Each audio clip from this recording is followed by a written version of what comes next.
I think context is everything, okay? And first of all, people need to understand context. So first of all, myself, I'm not an ICT teacher or an ICT technician.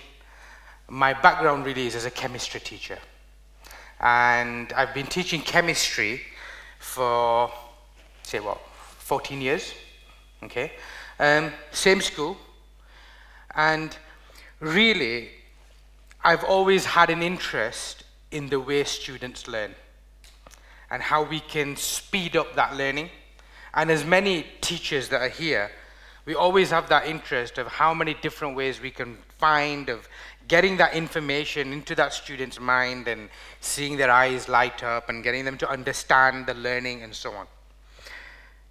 My sort of passion, hobby, has been technology, and I used to use it a lot in my classroom, okay? So I'm at ESSA Academy, which started actually in 2009. Before 2009, it was the same school, same teachers, same students. But it was not known as ESSA Academy. It was known as the Haywood School. And the Haywood School had lots of issues. One of the issues was that the students were just not getting the results that they were supposed to get. So there came a point when lots of discussions were had and the school was going to get closed down, which meant that all the teachers would lose their jobs and the students would get put into different schools within that area. So that was one option. The other option, which the government in the UK had started at the time, was known as the Academies Programme. And this is where local businesses got involved and they restarted the school, gave it a new name, a new leadership team, new vision, new program, okay? And it so happened that ESSA Academy was born in 2009. I was given the role at that time by the new principal of looking at accelerating learning, okay? So this isn't necessarily a talk about technology, okay? My focus really was around how we can make that learning happen and how we can change that ethos and how we can make a difference. So I did lots of different things which I'll share with you. Some of them were successful, some of them were not successful and very painful as well, but I like to share those things because mistakes are sometimes the best teachers, isn't it? Yeah? You make a mistake and you learn so much from it. And I'm definitely going to share some of those mistakes with you guys as well. But actually, when I started off, when somebody tries to find out something new, what we do is we go to Google or to the internet and we start typing in, searching and looking for things and so on. And actually, I was no different. I did exactly the same thing. Okay. But what I was interested in was the impact of technology, okay? And what I did was, I went to Google. I don't really like text very much, so I usually hit the images button, okay? And I typed in 19th century surgery. And when I typed in 19th century surgery, I got this, which is what we would expect, okay? It's like having surgery in your kitchen, yeah? And there were lots of images very similar to that. I did exactly the same search again, and this time I typed in 21st century surgery. And I got something very different. It's different in all sorts of ways, but guaranteed you can see the impact that technology has had on surgery. It's just visual, you can see it, okay? I then repeated this exercise with archaeology. I did it with film, music, industry, all the different kinds of occupations, you know, that students will want to follow, and career paths and so on. And each time, you could see the difference. You could see the difference that technology had made in that particular area. So then, I decided to do the search with education. So I typed in 19th century education, you know, and I got this, and very interesting. And I always describe this like my plane journeys, yeah, where you go in, you sit down, you face the front, you switch your electronic devices off, you know, you have to be quiet and you have to listen to what the instructions that are being given and so on, you know, and you don't normally talk to people next to you for hours and hours, however long the flight is, you know, and the journey ends, you know, and it's just, you know, you've just gone from one place to another, and you've done it because you have to do it. Nothing exciting. I then typed in 21st century education, learning, classroom, different things. And what I got was this, you know. And it's so interesting, yeah. I mean, I don't know where this picture was taken, yeah. It was in, I don't know where it is, probably on page 4 or 5 of Google Images now. It was on the top page at the time. And I don't know where this picture was taken. But what was really interesting for me is that if I was stood in that classroom, if I was stood actually in that room, and I was looking at the front of that room, I'm going to see either a blackboard, okay, depending on where I am in the world. I might see a blackboard and chalk and you write on it, or I'm going to see a whiteboard, you know, with a whiteboard marker. And if this school is really forward thinking, I'm going to see an interactive whiteboard, yeah. And really, that sums up education for me, because as educators, we're very good at doing the wrong things really well. We take something, it might not work, but we'll carry on using it and doing it, okay? And it also represents really that how in education we do a lot of translation. And what I mean by that is, you know, I used to have a worksheet, you know, on a piece of paper. I've now got the same worksheet on my blackboard. I've now got the same worksheet on my whiteboard. I've now got the same worksheet on my PowerPoint. It's the same thing. We're just presenting it in different ways. And sometimes we feel, well, I'm making use of technology now because I'm showing the worksheet through a projector, you know. But actually what I was interested in is how we could get real transformation. And transformation is a word that's used a lot, but the way I define it, and this is my own definition, is where technology allows you to do something that actually would not be possible without technology. Okay? And this is really what, for me, transformation means. And this is where I feel that technology really accelerates and allows you to do things in the past which just would not have been possible. So, to give you some more context. So this is where I was at. You know, this was what I was thinking at that time in 2009, or almost December 2008. Okay? Let me give you a little bit of more context about the school. So, this was the entrance to Haywood School and ESSA Academy for a long, long time. Okay? You know, it's so good, you know, that we have a politician here as well, you know, and taking part in this event. That's a really powerful thing.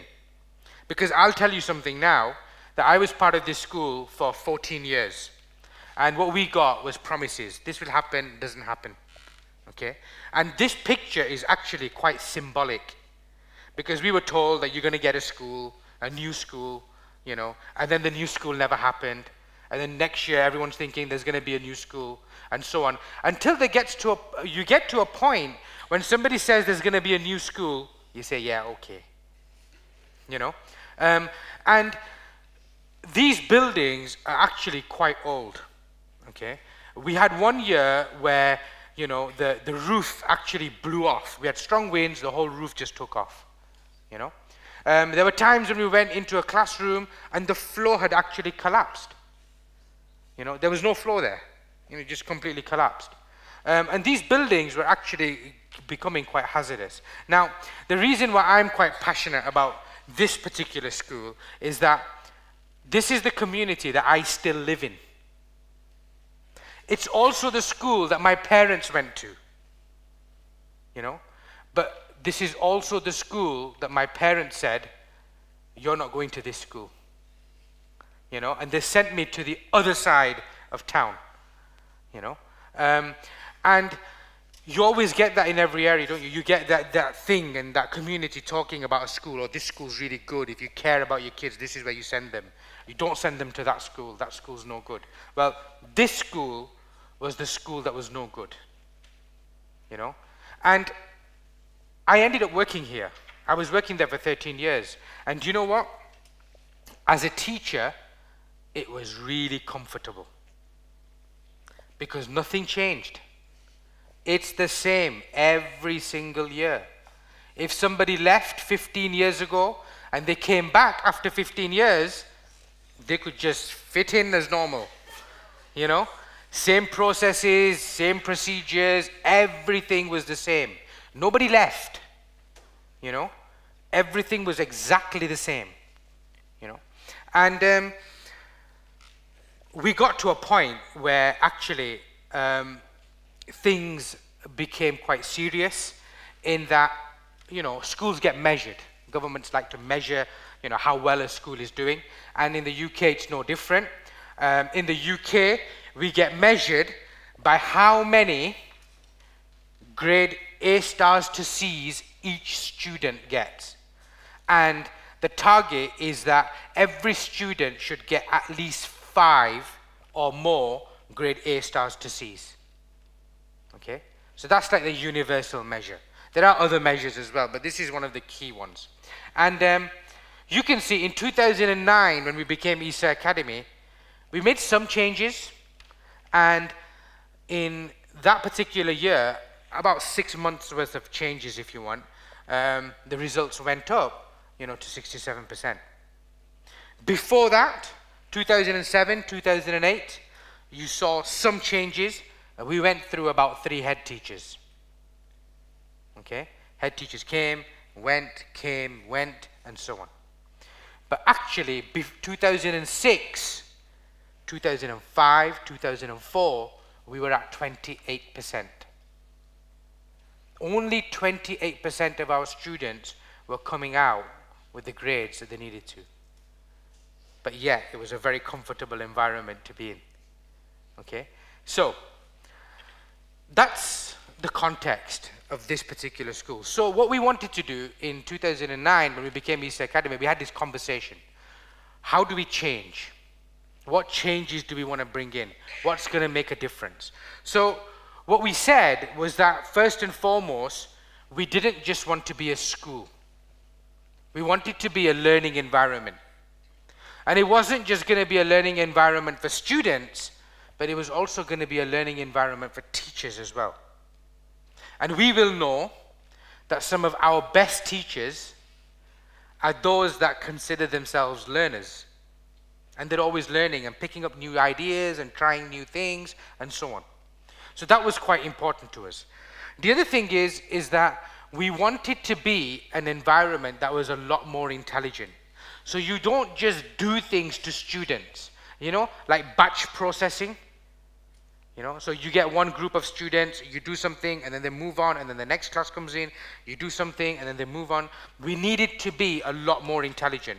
And the reason why we needed to be a lot more intelligent is because, and this is more context about the school, we have the highest number of international new arrival students in the whole of Bolton. Okay? We have students that come from Eastern Europe, Somalia, Middle East, okay, Afghanistan, lots of war-torn countries. We have almost 46 different languages that are spoken in the school. And even the local students, they come from some of the most deprived backgrounds in the UK, measured by different indices. you know. And many of the students, they just don't have that level of motivation in terms of wanting to do well in school, because they are almost, you know, their parents are almost second or third generation unemployed, you know. So how do we move a school out of that focus and into a new direction? So that's why we needed to be intelligent with the way in which we work with our students. The other thing was that we needed to be responsive, because our climate was very different and our students were very different. We cannot have a one-size-fits-all. Everybody do this, and some will learn, some won't learn, and then we don't care. We had to be responsive to meet the needs of all the different students that were there. And that's a real challenge, okay, given our context. So, the other thing that we said was that we needed to have some form of understanding of real purpose and vision in terms of what we wanted. And before this, we used to have lots of different things. We had, you know, improving life opportunities through transformational learning and all sorts of long-winded things. But actually, what we wanted was very simple. It was just 3 words, okay? And it's all will succeed, not all can succeed, okay? And that middle word is very, very important to us, that it's a will-do attitude from everyone. And success has 2 meanings. The first one is that, of course, attainment, progress, results, and exams is going to be important. And the students will need that to be able to move on and do well in their studies in the future. But success also meant that we're preparing students for a world that doesn't exist yet. Okay? We're preparing students for a world that doesn't exist, for words that haven't been invented, for jobs that haven't been invented, you know. Who could have predicted that when we were at school, this is what the world is going to look like, you know, with Google and tablets and, you know, words that were not around at that time, you know. So how do we prepare our students for that? So, of course, my sort of like project and thinking was around the learning of students. How can we make that happen? So what I did, the first thing that I did was I actually went to all the classrooms. And these were colleagues of mine. So, you know, when you've been teaching in your classroom for 13 years, you think it's going to be like that everywhere in the school, you know? And you realize, actually, you don't know what's going on in other classrooms and in other departments, okay? Because you just focused on what you're doing, okay? So I went to all the classrooms in the school, and I just sat and I watched. And of course, there were colleagues that I've been working with for a long time, so it was, you know, quite an open discussion. But I just wanted to see what makes good learning. How do we know when learning is good? What are the ingredients for good learning, a good lesson? So I saw lots of different lessons. I saw some lessons that were outstanding. And you know, every school, people know some of the really good teachers, you know, and the students know them, and everybody knows them, okay? And then I saw some lessons that were not very good at all, okay? And I saw some in between, everything, okay? But the good lessons, of all the good lessons I saw, there were certain qualities or certain pedagogies that were very prominent. You could see them in all the good lessons. So for some of our teachers, they didn't have the name, they didn't have a name for that particular practice. They just did it because they were a good teacher. It was just natural to them. So what I did was, you know, we decided to actually give them names for some of the good things that we were seeing. So one of the things, you know, and I won't spend much time going through them in detail, but one of the things, for example, at the top, you can see is narrative, yeah? A narrative is basically just telling a story.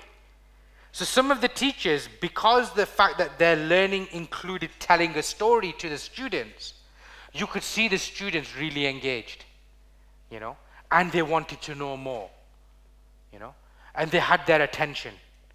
okay? And you know, there was lots of other things. In some of the really good lessons, I saw substantive conversation. Substantive conversation, this is when I saw students speaking to other students about the topic that they're learning. So there's almost sometimes even an argument going on, debate. And they're giving their ideas and arguments, and they're talking to one another. And the teacher is actually promoting that discussion by throwing in another question or asking something else. But actually it's the students that were doing a lot of talking. What I also found was that some teachers were using knowledge, presenting knowledge as a problem. So if I give an example, the example that I saw was a teacher was, you know, they were talking about carnivorous plants, you know. They were talking about carnivorous plants. So when I walked into the classroom, the title was not carnivorous plants. The title was, why do plants eat animals? So as soon as the students walked in and they saw that, automatically you began to get responses. The lesson hasn't even formally started, but you're seeing responses from students. One student came in and said, I think you've got that the wrong way around. Shouldn't it be animals? No. And then teacher saying, no, that's right. And then somebody else, no. And then somebody says, no, there are plants. And you know, the lesson started in that way. The student didn't even realize the lesson had started, you know. But presenting knowledge as a problem. So automatically their mental sort of capacity is engaged as soon as they walk in. And there were other things as well, student direction, you know, the way you direct students with questions and so on, and then connectedness, so the learning is connected with the real world, and it's not just abstract, you know, they don't think to themselves that I'm never going to need this. It's always connected with things that are going on. So these were some of the key ingredients. There were lots of other ones as well, but these were some of the key ones that were really powerful for me, okay? And really what I needed, and then what happened was I actually spoke to a lot of teachers as well. And I talked to them about their barriers to learning. What stops the students from learning? What's the hindrances in your lesson? And so many of them came back with the fact that they wanted students to have access. So if they didn't know something, they wanted the students to actually look it up on the internet. Just do a quick search and find something out. So where those barriers came in was the fact that we as a school had computer rooms. We also had laptops in the trolleys, you know, the trolleys that you wheel about. We had those. And I'm sure many teachers here will be able to relate. The teacher would say, we have to take the whole class into the computer room just to find something out. Or you have to book the room. And we know how it is. We walk into the computer room, everybody sits down, and then someone's forgotten their password. Yeah? Then we have to contact the technician. You know? And then, you know, one computer's not working. And then can I sit with him and do this and that and so on? And before you know it, you know, the whole lesson, you know, it's gone. We've lost them, you know. And it doesn't need to be like that, you know. And this was something that I was hearing again and again and again from places. And it was the same with the laptops. Even those lessons where they had laptop trolleys, it was the same issue. You have to wait for them to switch on. There's a big sing-song on the computer, and then, you know, you have to log in. Again, if somebody's forgotten the password, it's an issue, and then sometimes something's not charged up, and it goes on. So access was a real issue. So where I started was I began to look at a system that would allow access. And I mean true access, okay? And my principal, he's quite a visionary guy himself. He said to me, Abdul, wipe the slate clean. Forget what everybody else is doing. Forget what's been done in the past. What would you do? You know? So I remember going into my room, my lab where I teach, and this time I sat down where the students sit. It was an empty room. There was nobody there. I was just trying to think, you know? And I sat down where the student thing, and I asked myself the question, that if a teacher walked in now and was teaching me chemistry, and they said to me, you know, look up the symbol PT. I won't test you, Tony. I won't test you, yeah? But look up the symbol PT, what would I do if I didn't know? And my answer was simple. I put my hand in my pocket, I take out my phone, and I just type it in there, and I'd have the answer within seconds. I'm not logging in, I'm not doing anything. That's what I would do. So I then began to look at a device that was like that. But obviously, I didn't want it to be a phone, okay? So what we did was we got to a point where we gave out iPod Touch devices to every student, okay? So we have 900 students. And we gave out an iPod Touch to every single student. Now, this was, you know, around about April 2009, before iPad, okay? And, you know, as this presentation goes along, people are going to be thinking Apple, yeah? But I don't know anything, I had no idea about Apple. This is just a chemistry teacher that's been given the responsibility of looking at teaching and learning and making access, and I have to give 900 of these devices out. I have one technician in the school. I've got to make sure this thing works, you know? And, you know, we're using our Windows PCs, laptops, all that usual stuff that schools have, okay? And what I did was I gave these initially to about 25 students, okay? And I didn't say anything to them. I just called them, I gave them the iPod Touches, and I said, I'll see you after 2 weeks, and that was it. And I said, you can use them in the classroom. And they're on our network, and you can use them in the classroom. And I didn't say anything to them.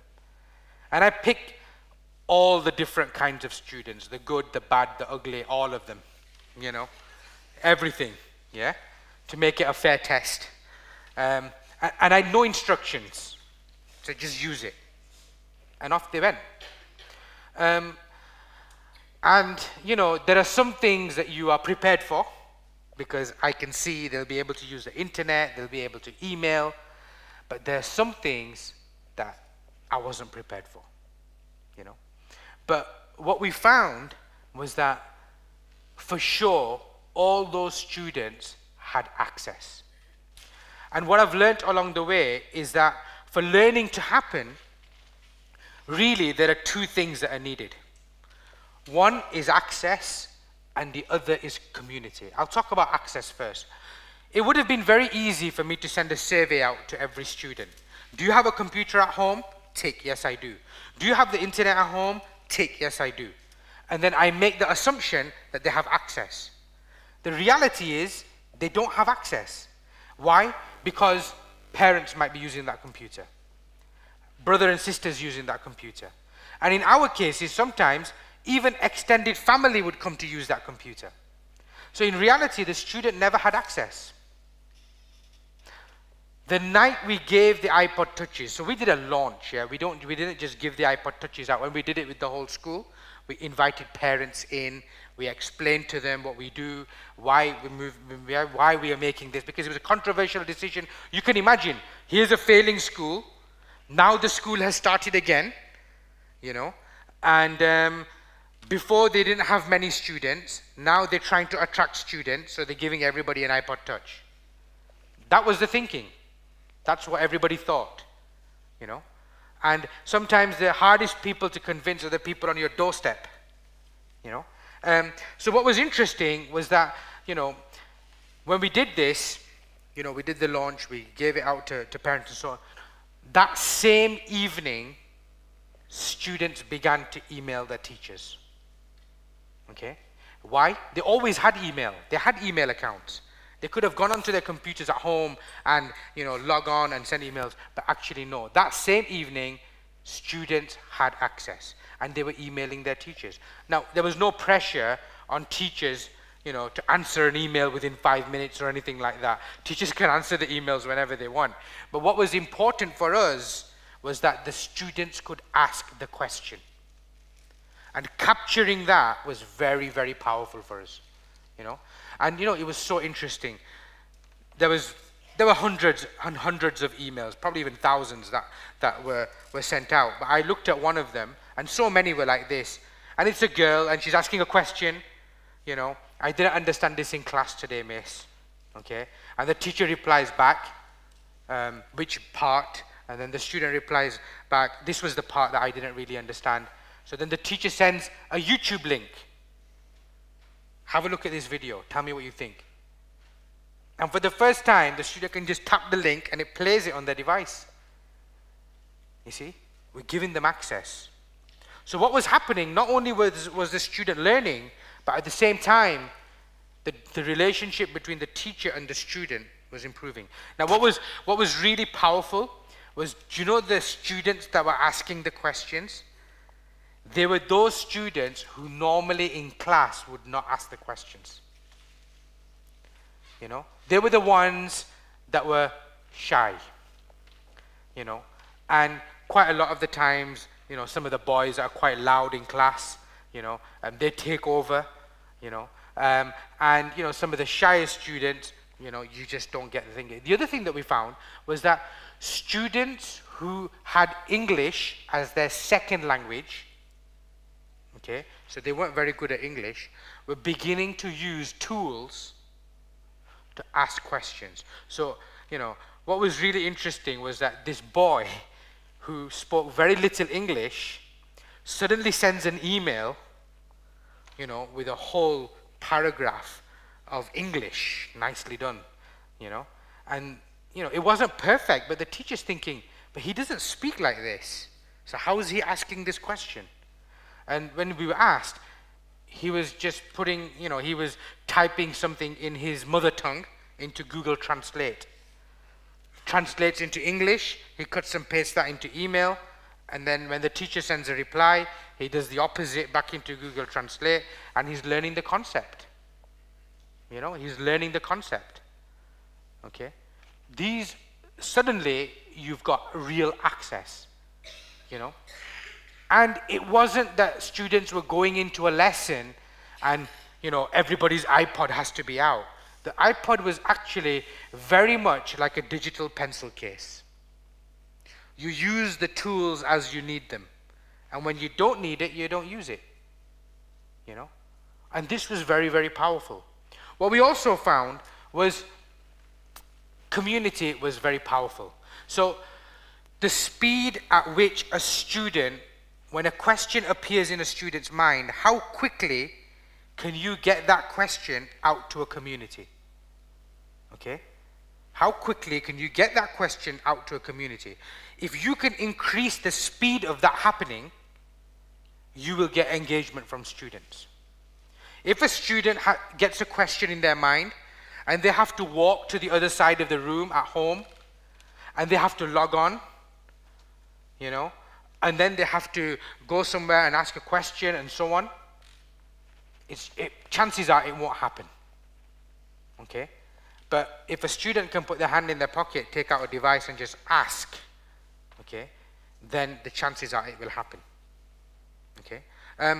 And, you know, you can't legislate for creativity. When it happens, you know? And that was the thing that we were beginning to see. The other thing that we found was that teachers formed one part of that community. So sometimes they would ask their teachers, but other times they would ask a whole group of students. Copy CC 4 or 5 friends in and ask this question. Okay? Or there were other learning communities that they were accessing. And this is the thing. What I've sort of discovered myself is that, you know, access and community is becoming the foundation through which we learn. Not just students, but it's the way we learn. I can pretty much guarantee you that whichever car you drive, if you go to the internet and type in the name of that car and forums, you will get a whole list of questions and problems and issues. You know, somebody saying, you know, this light stopped working or something in my car, and somebody else putting a reply saying, you know, well, this is how you can fix it, or you can go here and, you know, they show you, and sometimes even with pictures and videos of this is how you do it. You see, learning access and community, you know, and we learn. So these were key things that was almost forming the foundation. Earlier on, I said there were things that were happening that I didn't realize, you know, that this is happening. So, for example, I understood that students could email. I understood that, you know, now teachers can actually ask the students to find something out, and on their devices, they don't have to log on. They just switch it on, and they can Google it and find something out. Earlier on this year, I did the school website, okay? It was an old website, it wasn't too good, and we redid the website. What I did was, we've started doing blogging to improve literacy in school. So every student has their own blog, they have their own website.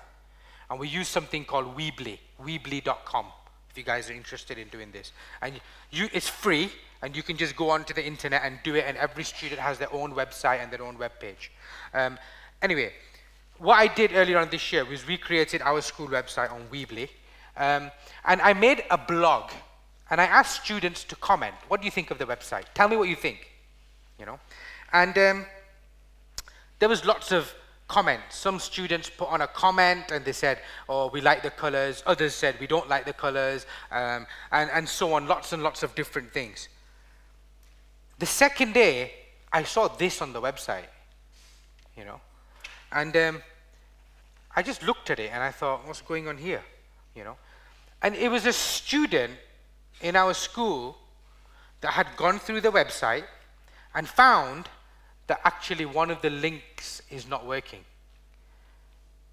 So what he's done is that he's gone behind the website, extracted the code that I put in, and he's corrected it and put his code, yeah, and he's left that as a message for me, okay? Now, when I read this, he even talks like a computer, yeah, coding error on this page, yeah? So I went looking for him the next day. I thought, let me go and find out who this student is. And you know, he's a student that I see every day. He walks past me every day. I've never taught him, he's never been in my class, but he walks past me every day. And he's not a really naughty student, so all the teachers know him, you know. And he's not a really good student, so all the teachers know him. He's just would be considered a mediocre student. So I went to speak to him. And he does this HTML coding as a hobby. He does it in his spare time. And then he tells me, there's not just me, there's about 4 or 5 of us that do this. So I spoke to all 4 or 5 of them. One of them has apps on the App Store. He's already making money. He's got things set up and things, and he's doing this. So I had this conversation with them, and I was completely blown away. Yeah. Anyway, I then began to think, can you imagine what it's like for them in an IT lesson, where the teacher's saying, click on file and save as, you know, and these guys are sat there, they can do things like this, you know. It actually forced us to change. I had to go back to the principal and others and say, we're not catering for our students in this way. So now we've brought coding in, you know, we've brought some animation in, some graphic design, all that sort of stuff, and we're sort of like branching out so these students do that, you know. These 5 students are now have the responsibility of being our technicians. We've just moved over onto Google Apps, okay, and they did the migration. They went to the teachers' iPads, computers, reset everything, showed them how to do what, and so on, you know. These are the guys that did it. They're employable. If they were adults now and they shared their CV, okay, with companies, they'd get picked up. They can make apps. I can't do that, you know. So really what I'm trying to say is that these devices and the fact that they had access and they had community, these guys have got a different sort of voice now. It's not always vocal. They have presence, and it's not always physical, you know. And we discovered many students like this. And, you know, and I could stand here and it would take up all day giving you examples of different students. And this is just one example, you know. There's a girl from Eastern Europe, Anna. okay? And you know, I talk about a lot because she was one of the first students I came across, but we used to take her out of her science lesson and give her extra English lessons. This is a house, you know, this is a car, you know, this is fruit, yeah? And then we put her back into science lesson, by which time she's missed the science, you know? When Anna got her iPod, she would sit there and the teacher's talking about the electromagnetic spectrum. Anna uses her iPod. She goes to Wikipedia, she pulls up Polish, and she searches for electromagnetic spectrum. She's listening to the teacher, she's reading the text, she's making connections with the right words that will help her pass the exam. You know, she came out with a grade B in science. She's gone on to do further studies. And 1 meter away, there was a laptop trolley. She could have gone and got a laptop. But the whole ceremony of getting a laptop, switching it on, you know, and then logging on and everybody looking at you, you see, this would have been a major hindrance for her learning. So we began to see lots of things like that change. What also happened with the teachers as well was quite interesting. We began to see teachers use different kinds of resources, okay? So, you know, this is one example. There were apps and solutions coming out where you could literally tap on an exam, then it comes up with all the dates of when that exam is going to be, the main exams, and then you tap on that exam and it comes up with all the podcasts you need to pass that exam. So students, specifically the boys in this case, were downloading these podcasts and they were listening to it. And then they'd still be kicking a football around at the same time, because it's difficult for them to sit still for half an hour, 1 hour, and to revise in the way in which, you know, we expect them to, you see. So we began to see lots of solutions like this, okay. What we also found was that teachers were discovering lots of new things. So I remember one teacher coming up to me and telling me about this thing called Edmodo. Edmodo is quite big now. There's a lot of people that use it, okay? But it's like social networking for education. So we started using this in 2009, and it's very simple. It's free, for starters, okay? But I go onto Edmodo, I create an account as a teacher, I invite the students, I give them a code, and they've joined my group. And now I teach my lesson, and I set some work for them, and it's on Edmodo, and they continue to discuss outside the lesson. So what was interesting from a teacher's perspective was that so many teachers were telling me that I planned lesson 1, I planned lesson 2, I've planned lesson 3, but actually at the end of lesson 1, when I looked at Edmodo, when I looked at the students' discussion, they've actually understood so much of lesson 2. So I need to change that, you see. So it was giving them feedback from students that was very, very mature, you know. And it was allowing them to change, you know, the direction and the course of learning. So much so that the discussions that were going on outside the classroom were influencing what's happening in the classroom, okay. And the boundaries were becoming blurred. So, you know, many teachers, they were not just planning for the classroom now. They were looking beyond the classroom, you know. So I remember one teacher saying that, well, I've set them some work. Tonight on the news, I want them to look for certain phrases, and I want them to post them on Edmodo. And that was part of the lesson, you know. And it was quite interesting, you know, that the teacher can see that, you know, as it's happening and students are saying things. And where this becomes quite transformational is that you can now invite a professional from the working world into Edmodo to contribute to the learning, you know. To get the professional to come to school in the lesson might be very difficult, but you could actually get them to contribute to content and give views, their opinions on things as well. So now you're moving away from translation and you're actually moving into transformation. And what we were also seeing, remember the 5 pedagogies that I mentioned earlier on? This was substantive conversation.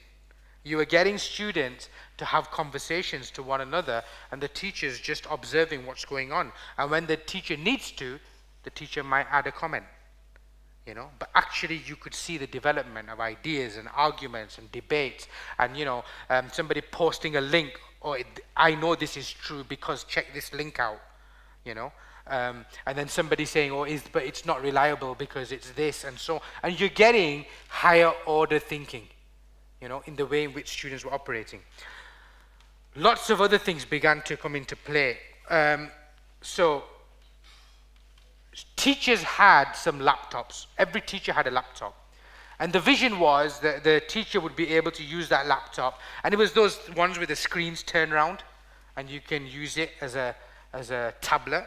And what my thinking was that the teachers should be able to sit with the students and still be able to show things on the screen and so on. Those laptops never really worked very well. You know, we had major issues with them. 5 do something else, 10 do something else, and so on. And it costs £90,000 to buy them. Okay, and we had major problems logging in, network, all the usual stuff. Okay, so that was a big sort of sleepless nights kind of problem, especially when you know that your colleagues have to use this in the classroom and it's just not reliable. So it was a big lesson for me, okay? But what we also did was we gave iPads to teachers because iPad had come out. I didn't know what it was like, and I wanted teachers to be able to use the iPads in the classroom. And what we saw, again, was, the level of creativity that we saw within students, we suddenly began to see that with teachers as well. And it's always interesting because when we gave the iPods out, when we gave 900 iPods we gave to students, every student, big smile on their face, walking away with the iPod, wanting to do lots of different things with it. But when you gave the iPods to teachers, it was like, where's the training? What are we going to do with this? And there was like always this look, like what's going to happen next sort of thing, So it was quite interesting to see that. But, where things got quite powerful was when teachers got iPads in their hands, we enabled things like Dropbox. So Dropbox just meant that we could access information on the cloud, okay? So, we used to spend thousands of pounds on school infrastructure, cables, hard drives, servers, technicians and people running things, yeah? And lots of money that went into that sort of a setup. And what I wanted was I wanted the technology to be invisible. I just wanted the thing to work. Because what I had realized is for teachers to adopt technology, there has to be 2 things in place. If any of these 2 things are missing, teachers will not use it. Okay? And those 2 things are, it has to be simple, and second, it has to be reliable. Okay? If something is really complicated, yeah, teachers are not going to use it because it's too much. They've got other things to do. Okay? And if something is not reliable, you do it once, it works. You do it another time, it doesn't work. It's just not going to get used. Okay? So these 2 things are key ingredients for adoption, for technology to actually get used. And for the first time, I saw that with the iPad. When we gave iPad to teachers, we began to see some pretty phenomenal things. But again, it was quite interesting because, when we gave Dropbox, I told all the teachers about Dropbox. It's like a free 2 gig pen drive. You go on the website, you put your names and all that sort of stuff in, fill in the fields, and you get free 2 gigs worth of space. And you can even upload things from your iPad and access documents from your iPad and so on. And they said, okay, we'll give it a go. Then I did exactly the same thing with students. I told all the students that I needed to make a Dropbox account. You get 2 gigs of free space. So a couple of weeks later, I was walking through one of the classrooms, and one of the students was on Dropbox. So I was looking at his Dropbox, and I noticed he had 4 gigs of space. So I thought, I was beginning to think, have they paid for extra space or so on? So I spoke to him. I said, I noticed you've got 4 gigs of space. So what he said to me was, if you invite people, you get 250 megs of extra space. So we've all invited the teachers. You know? Teachers just thought the students were being nice, sending them a link so they don't have to type anything in. You just click the link, miss, when it comes, when the email comes. Thank you very much, and so on. And there's all these students walking around with 4 gigs of space, 5 gigs of space, and so on. And I mentioned this to one of the teachers, and the teacher was saying, I wonder why they were actually telling me that, oh, get your husband to do it, and get you to do it, and so on as well. You know, but you know, again, it's so interesting because of the world that we live in. You know, for students, it's just so natural. Nobody told them that. They have their ways and their communication, their Facebook links and Twitters and so on, and they communicate, you know.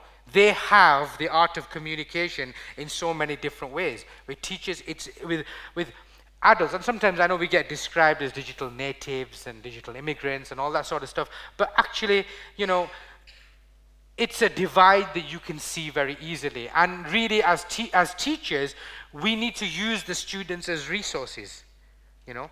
We cannot be, you know, the fountain of all knowledge anymore. If a student knows stuff, we've got to be able to use them as a resource, you know, to be able to do things. So we saw some quite phenomenal things with students in that way. The other thing was that there was some key shifts that began to happen with the iPad. Does anybody know what that is? Yeah? Do you know? Yeah, it's for writing. Yeah, it's the Smart Office app. Now, the reason why I've put that up, okay, Smart Office, because a couple of weeks ago, somebody got an email in school, one of the teachers from somewhere else, saying that this app is for free, just for this weekend. So this teacher emailed everybody else in school. By Monday morning, everybody had this app. And this app allows you to access your Word documents, Excel, PowerPoint. It actually allows you to access your content of Dropbox. Yeah? And if you've got documents on Google Docs, it also allows you to access that as well.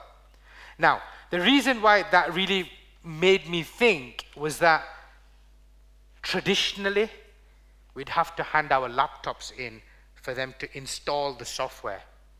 Or you have to go to a technician with a CD. Then you get difficult questions like site licenses, you know, compatibility, and teachers don't understand what he's talking about, you know. So the thing was that, number one, this was a teacher who would say that I don't really use technology that much. Okay? But it's that teacher that caused this change. 140 staff all downloaded this app. It didn't cost the academy anything. Normally it would cost us. Okay? And they did it themselves. You know, so that, for me, that's quite a powerful thing. The other thing is that we began to see, now we're beginning to see lots of different kinds of apps. So in the past, there were apps, you download it, you use it, oh, this is really good, and that's that. But now we're beginning to see apps that allow collaboration. Okay? And Nearpod is one that I will share with you. Go onto the nearpod.com website and have a look at it. Okay? Some colleagues just earlier on, we were trialing it over here. They're working with a school in India. Okay? And they'll be able to run presentations with those students that are in India, as well as their students over here. And, you know, with Nearpod, you can actually write and send that back to the teacher. If students are absent and they're at home, they can still access your slides and content real time. It makes a spreadsheet at the end and emails it to you to tell you which students answered which questions, how many they got right, and so on. Okay? So some really powerful solutions, yeah, that are simple and they are reliable. Okay? So everything that I've spoken to you about now, really, we did over the last 2 years. Is it 2009, 2010, coming up to 2011. So really, this was about shifting mindset, looking at pedagogy, putting it into your content and so on, and giving teachers the freedom to be able to have the access and the community.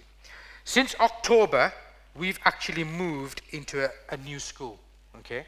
And the new school is actually very different, okay? Been there for October actually, so 1 year. And before that, I was almost living there, okay? Because I wanted to make sure that we didn't do the wrong things really well, okay? And I asked the why question to the architects, to the IT guys, to everyone. I must have been a real pain in the neck for everyone that was there, because I wanted to know, why are we doing this in this way? We really designed the space around pedagogy and learning.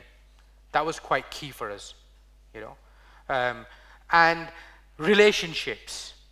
That area that you see there is the entrance for all the departments, maths, English, you know, all the different departments that are there. And when they finish, everybody comes out into that space, they meet with one another, you speak to one another, and so on. And when I asked that why question, things began to change in a big way. And one of the reasons why it changed was because even with the normal whiteboard that you write with the marker, when I asked the why question, why do we need that? Of course I know why we need that, okay? But why do we have to have it like this? It forced me to look at other things. And when I did that, and I went outside education, literally within minutes, we found a paint. You could paint the wall, and you can write on the wall with a normal whiteboard marker, and it just wipes off, you know? And the impact of that was back onto the pedagogies, because now students were putting their ideas on the wall, and you're getting students talking to one another, and they're discussing their ideas because they can see everybody else's as well. You're getting students taking snapshots with their devices and then adding content on through different apps and linking it to videos and so on. It began to change the way in which things actually worked. I've got a clip, 30 seconds, yeah, to show you just some of the ways in which, you know, the academy runs on a daily basis.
I'll explain some of the things that you saw there. For me, it's very simple. The future, it continues to change, okay? Things don't stand still, okay? And we know that, okay? And if we find that within education, within our classroom spaces and so on, things are standing still, then there's something wrong. Because the world out there, it doesn't stand still, things move on. And we need to prepare our students for those sorts of changes. Asking the why question is very important. Okay, and we're at a point now where we're not just looking at whether it's an iPad or an iPod or, you know, whatever it may be, but we're looking at a learning ecosystem.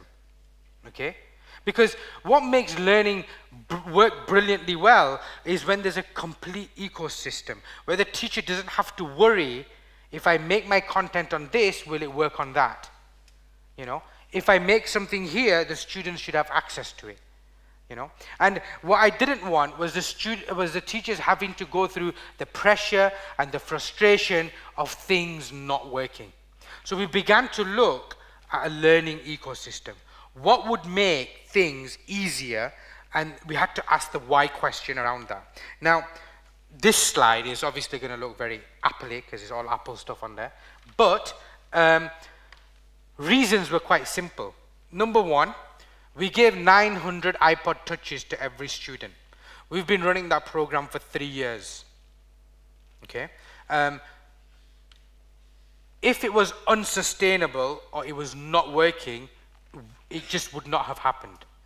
We do not get extra funding. We work within the same constraints as any other school, and it works. Okay?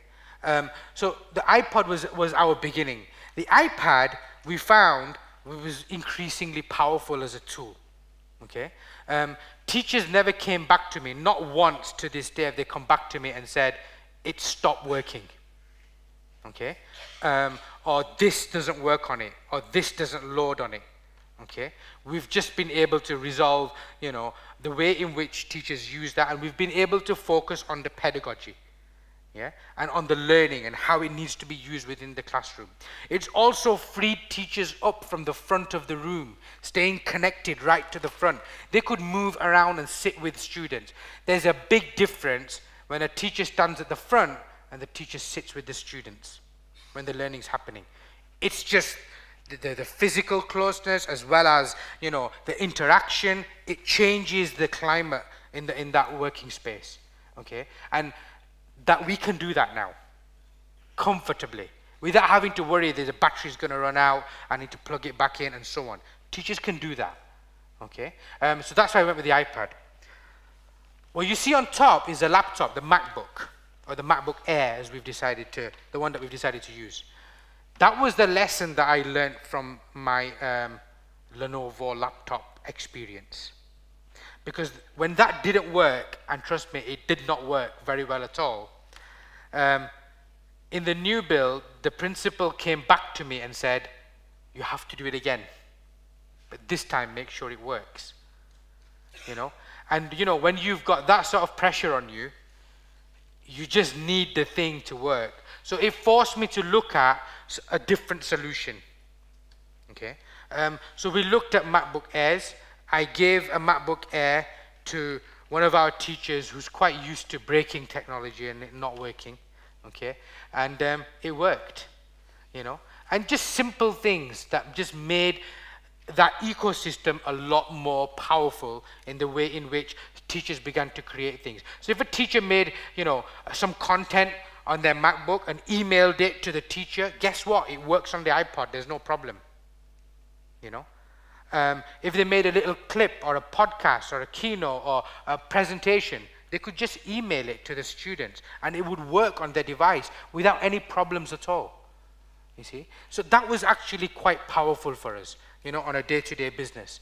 The other thing was that the MacBook Air, which is that one there, it doesn't have a CD drive.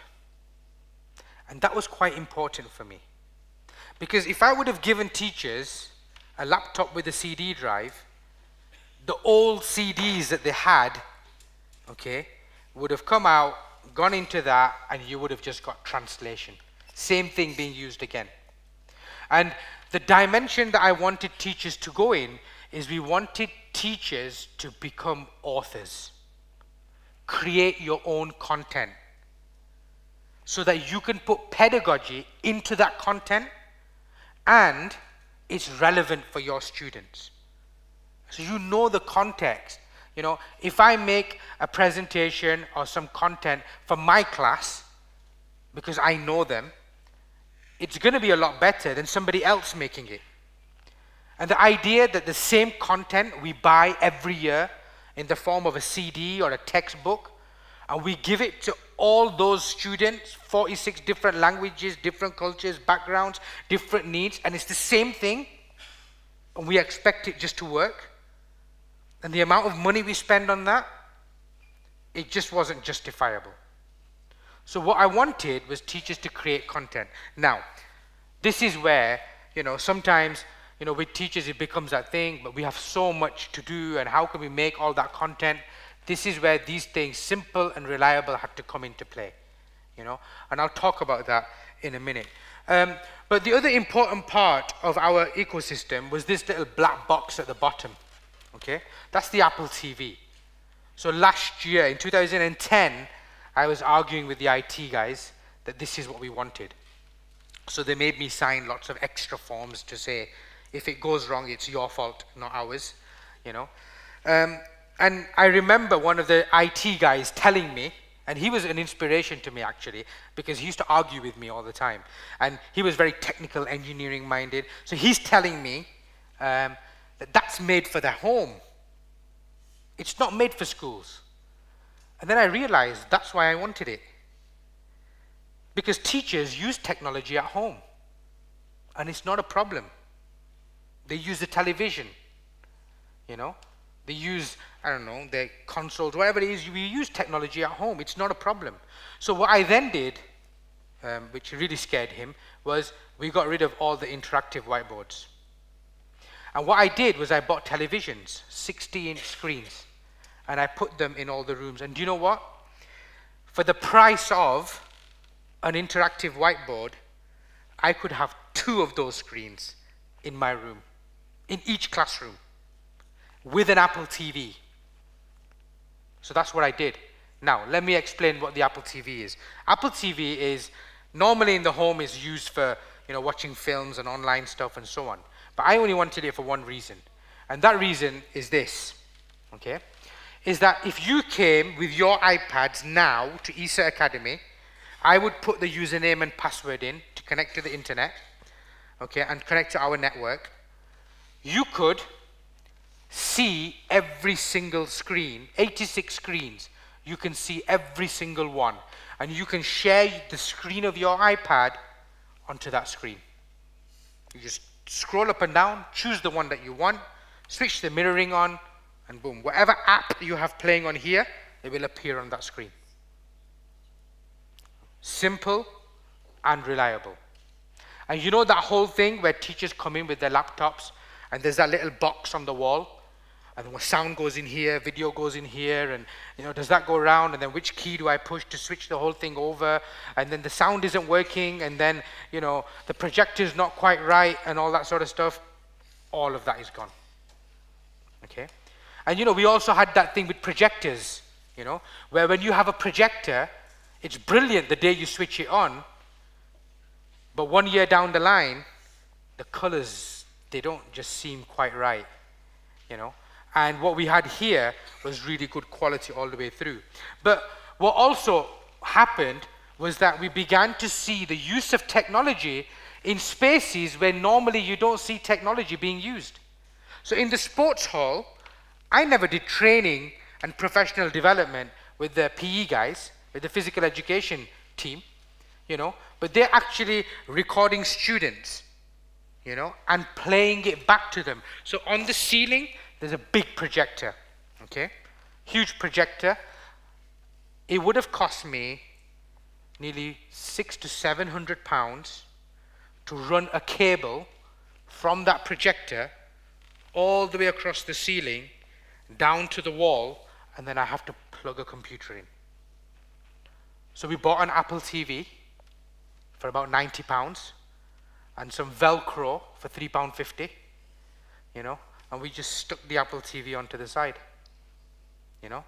And now even students, they go in and they can record their peers, you know, playing football or whatever it is, and they use apps like Coach's Eye.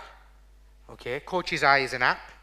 Okay, you record and then you can slow it down and you can annotate and write on it and show people you should have moved here and done this and so on. Okay, and you know, it's amazing feedback. Teachers began to move around, dynamics changed. A lot of people used to ask the question, what if the students are playing games, you know, Angry Birds or Temple Run or whatever it is, you know, that they're playing. But actually, the teacher is no longer at the front of the room. The teacher is moving around. The teacher is sat with them. It completely changes the dynamics, you know. The only reason why students would do that is because they know that the teacher can't see what they're doing, you know. But when you're having your when you're having your conversations, when you've got, you know, your engagement and the teacher is actually in that space and they can still show whatever's going up on the screen, then that really doesn't become a problem. Resources went a lot further. Can you imagine £20, I'm saying in pounds, but £20 for a textbook for one student. Then that student goes to maths, £20 for that textbook. Then that student will go to chemistry. There's another textbook there for £20 that the school's paid for. How much money have we spent on that student for them to get just a standard level of text everywhere for everybody else? But there's not one student, there's 30 students, so we need 30 textbooks. And there isn't one class, there's 3 classes going on. So can you imagine the sort of costs we're looking at? Now, the teacher sees a brilliant app. It's 59 pence. Okay, it's a really good app, let's make it expensive. It's £6. Okay? But because they're using Apple TV, they can share that content directly on the screen. So that £6 is now being divided between so many students. In fact, some teachers could actually use the resource to gift an app to the whole class. And it's still cheaper than buying so many textbooks. I'll come on to textbooks in a minute. What was important for me was that we were now beginning to see return on our investment. Okay? Teachers could now download apps. It's amazing. There's a teacher in the science department at ESSA Academy. She's been there before I started, and she's almost like being a mentor, but she always says to me that, you know, I'm not good at technology. I don't use it.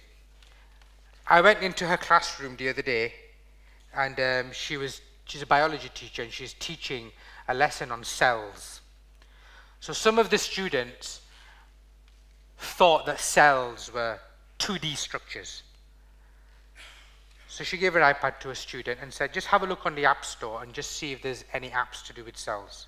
So she found an app called iCell. She downloaded it, and it's a 3D structure of a cell that you could move about. And she airplayed it. And the lesson went on. It took minutes to do. And she was in control. There was no CD, there was no technician, there was no network, there was no usernames, there was no passwords. You know, she just did it. And so many times she's downloaded an app and said, actually, this doesn't really have educational value. She's in control, so she deleted it. You know, it's not about somebody else having administrator rights. Now she's in charge. What we started to do now is we've started to create our own textbooks. We do not buy textbooks anymore, okay?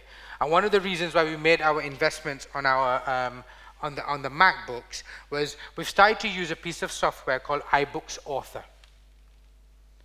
It is really easy and simple to use. And if I had time, I'd show you exactly how to do this, okay? And literally within minutes, I can put a book together that looks just like that. And the best thing is teachers don't have to recreate the content. You know, you've all got folders, and it's got PowerPoints, Word documents, you've got lots of movies in there. It's things that you've collected over a long period of time as teachers. It's your resources. You use all of that, okay? But it's just the way in which it's put together. It allows you to embed pedagogy in there. It allows you to put languages and voiceovers and look up text and make notes. And it allows every student to personalize their learning experience for themselves. So we've started to look at that. We've also now moved on with our pedagogy, so we're not just looking at one lesson. We're now getting teachers to create complete courses. And the way we're doing that is we've started to use something called iTunes U. Okay? And you may have heard of that. So it's just like iTunes, but there's iTunes University. Now, for me, this is where lots of the learning happens, because what it allows a teacher to do is it allows you to create a series of lessons that are linked, and the learning is linked. And you know, now you've got lots of resources. You'll have Word documents, videos, YouTube clips. There's apps and there's textbooks, digital textbooks like I showed you. What iTunes U allows you to do is to bring the whole thing together in one place, including apps. And the best thing is you could be doing this at home at a time that's convenient for you, and as soon as you hit the publish button, this lesson gets delivered to every student that is on your course. They don't have to log in. It's like a text message. It pops up on their device and it tells them. It tells them that you've got a new lesson, or you've got new content for this particular lesson. You can set assignment dates. You know, this assignment needs to be in on this date, and it will tell the student, you've got 21 days left to finish this. You know, it's all free, and it's easy, and it's simple. Okay, but what's really powerful is, remember that bit where I mentioned where students, specifically students at, you know, our institution at ESSA Academy, they don't have those aspirations. You know, they feel that we're never going to go to university. I'm not going to get that kind of a job. Suddenly, our courses and our learning will sit next to courses that are also published on iTunes U from the likes of Cambridge, Oxford, MIT, Harvard, okay, Open University. All these guys have courses and content that's available on iTunes U. You could do a course and subscribe to it now. All the content is free. But where it becomes really powerful is where you get the parental engagement, where parents can also see that content and they begin to look at the different tasks and what the students have to do and so on. So students that speak different languages, the iPad allows them to change the keyboard. So they can make notes in different languages. And it brings the whole thing together. You know. So this is a really powerful platform, you know, that we're beginning to use now. Since January, we've been planning all our courses on iTunes U. And what's really important for us is because we want parents to be able to see the learning.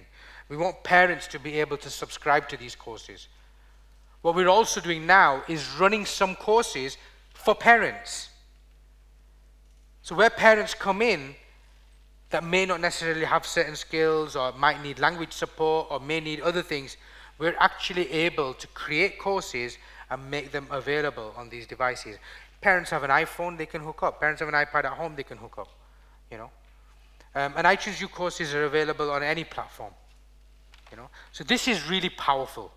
You know, and is beginning to implement that transformation rather than translation. Okay, some information for you. Average cost of textbooks for us last year was £1.61 per child.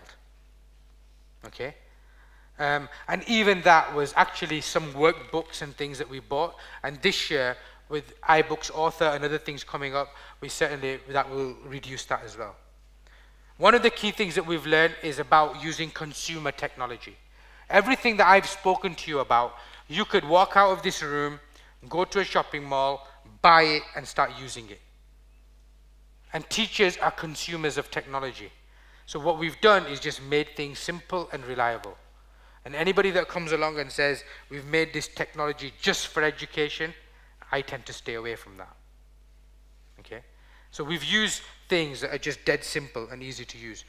We've seen an increase in productivity. Okay? So that means that people's time is used more for what they are supposed to do, rather than trying to do admin things and other things, you know, that take up a lot of their time. Once you've created an iTunes U course, the next year when you run that course, you tweak and edit. You don't do the whole thing again. You create one course. Every teacher doesn't create their own course. So if you're doing something on science or biology or chemistry or a particular topic, it's the best content that the whole department can put together. And you share resources through Dropbox and other things that are very simple and easy to do. We started to get rid of things. I got rid of lots of things that was costing us money and we didn't need. Planners, I don't know if you have planners here, but you know, where you put dates, and students don't use them. They certainly didn't use them at our place, you know. And to bring them to school and take them home and fill it in, it just didn't happen. We use the calendar now. If I want to see a student, I send them a meeting request like you would professionally. It pops up on their device and they save it. You copy the parents in, copy the teacher in. So the teacher knows I'm meeting them at this time. Okay. In the new building, it's been quite powerful for us. Okay. Because it's allowed us to redesign spaces. What you're seeing on the screen now is our telephones. We don't have telephones in school. The iPad is our telephone. And that's how it looks. Everybody gets your extension numbers. You can share documents through the telephone system. Somebody calls you, your iPad can ring. If you're busy teaching, it leaves a message. You can pick up voicemail and so on. It saved us thousands of pounds. No cables, no wires, no handsets. And you know, you get that thing where you have a handset, you have a telephone, then you need a table, and you need a chair. Then you need privacy, and you put a room around it. You call it an office. And if you're very important, you get a bigger office. Yeah? So what we've been able to do is we've got rid of all the offices. Okay? So it allows for relationships and socialization, and you end up meeting people, and I end up meeting students, they end up meeting me, and so on. And it also means that, for example, it has a big impact on reception. Just a simple thing, reception of the school. Reception isn't all day on the phone, hello ESSA Academy, hello, and it's just parents wanting to leave messages. It just improves that level of productivity. Right down to our associate staff. This is Peter, he's our caretaker. He has an iPod Touch. He gets emails about different things that need doing around the school. He prioritizes. You know, and he can choose which job needs to do when, he can reply back and so on. But do you know what? He's part of the learning experience. I remember when, you know, he walks through all the different classrooms and he sees, you know, BBC has a website, the BBC iPlayer site, which has lots of TV programs in the UK. And we can just stream them and watch it. So lots of teachers use that because there's an educational side to it. A few educational programs that run on there. And what was really interesting was that when the BBC iPlayer app came out, it was Pete that emailed all the teachers to say this app's come out. You know? And he can talk about learning. He can talk about our product. Because the reality is that if our schools were businesses and the technology that we use now, it just would not be acceptable, would it? Because it would affect profits. Our profits are learning. Our profit is learning, you know, and we need to use the right tools for that to happen. We've seen some big changes in photocopying. We used to print, you know, so much without thinking. Okay, and there's a cultural change because what happened was that Dropbox you can email to Dropbox. There's a website called sendtodropbox.com. You go there, you put your Dropbox email in, and it creates an email for you. Okay, anything that you send to that email with an attachment, it ends up in your Dropbox. Okay, so we can now scan documents instead of printing them, and just email it directly to our Dropbox accounts. And when teachers started using iPads, they just take a snapshot of the document and send that to someone else, rather than having to print all the time. So some huge savings there. One of the other calculations that we did was how much does it cost to get a grade C now, compared to when we were buying books all the time. So this was something that somebody asked for.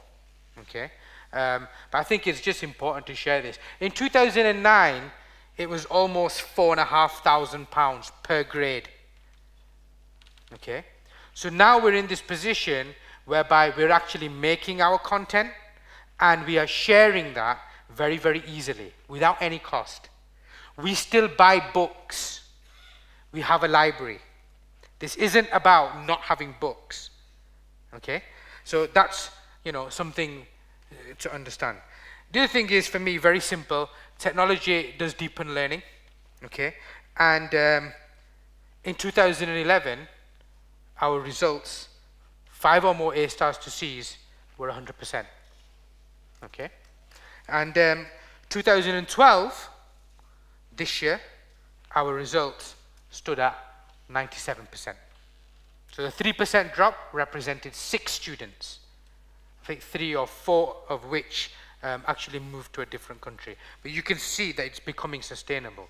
It's not just about the technology, it's about what we do with the technology. You know, but certainly using the right tools is something that helps. So finally, from me, it is simple when you know how. But what I would say now is we certainly know how.